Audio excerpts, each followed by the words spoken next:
இப்போது இந்த என்சிவி டெஸ்டிங்கை பார்த்துடலாம். இந்த என்சிவியில் இந்த செலெக்ஷனில் என்சிவி அப்படிங்கிறத நம்ம செலக்ட் பண்ணிக்க வேண்டியது. செலக்ட் பண்ணிட்டு இந்த மாதிரி சப்பை இருக்கு இல்லையா, இந்த சப்பை இருக்கிறதுல ஜஸ்ட்டு இப்படி கிட்ட கொண்டு போனால் போதும்.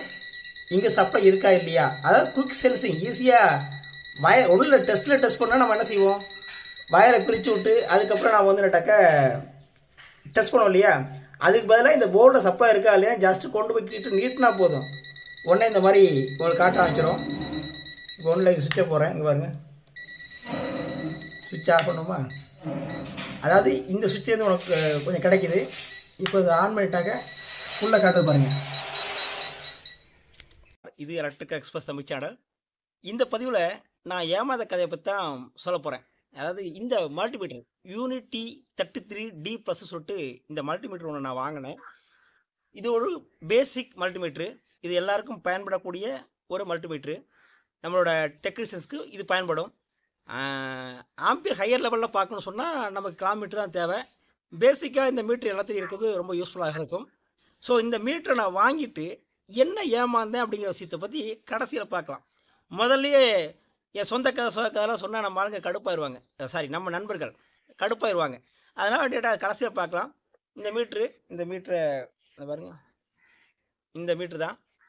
இது ஒரு பேசிக் லெவல் மல்டிமீட்ரு. இதில் பார்த்தீங்கன்னு சொன்னாக்க ஆம்ஸு, ஓம்ஸு, அப்புறம் பார்த்தீங்கன்னு சொன்னால் வோல்டேஜு, கண்டினியூட்டி, இது எல்லாமே இதில் பார்க்கலாம் இந்த மீட்டரில்.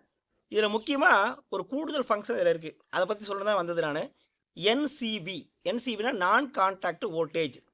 அதாவது ரொம்ப ஈஸியாக குயிக்காக இங்கே சர்க்யூட்டில் சப்ளை இருக்கா இல்லையா அப்படி சொல்லிட்டு ரொம்ப ஈஸியாக இந்த மீட்ரு மூலம் நாம் பார்க்க முடியும். சரிங்க, அப்படி என்ன தான் இருக்குன்னு சொல்லிட்டு பார்க்கலாம் வரிசையாக. ரைட், பார்க்கலாம்.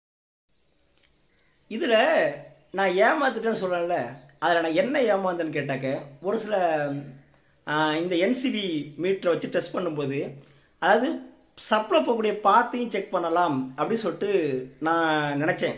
ஆக்சுவலாக ஒரு நண்பர் கேட்டிருந்தார், ஒரு ட்ரில்லிங் மிஷின் போகிறோன்னு சொன்னால் அந்த வழியாக பவர் சப்ளை போகுதா இல்லையா, ஒரு வயர் கான்டிட் போய் போகுதா இல்லையா அப்படின்னு செக் பண்ணுறதுக்கு என்ன பயன்படும் சொல்லி கேட்டிருந்தாரு. அப்போ நான் என்ன விஷயம் கேட்டாக்க, இந்த மாதிரி என்சி ஒன்று வாங்கிக்கலாம், வாங்கி நாம் அந்த வயர் செய்யக்கூடிய பாதையை ஒன்றும் இல்லை, சிம்பிளாக சொல்லப்போனால் இப்போ பார்க்கலாம். இப்போ இதுவே இருக்குன்னு வச்சுக்கோங்களேன். இப்போ இந்த இதில் இந்த போர்டே வச்சுக்கோங்க. இந்த போர்டில் நம்ம இங்கே பார்க்கும்போது உங்களுக்கு இங்கே ஒர்க் பண்ணுறது உங்களுக்கு தெரியும். இது போகக்கூடிய வழி இருக்குல்ல, இந்த பைப் இப்படி ஸ்ட்ரைட்டாக தான் போட்டிருப்பாங்க. அந்த வழி பூரா இண்டிகேஷன் கிடைக்குன்னு நினச்சேன், கிடைக்கவே இல்லைங்க. ஸோ இந்த மாதிரி கான்ட்ரி போர்டு லைனை செக் பண்ண முடியாது அப்படின்னு தெரிஞ்சுக்கிட்டேன்.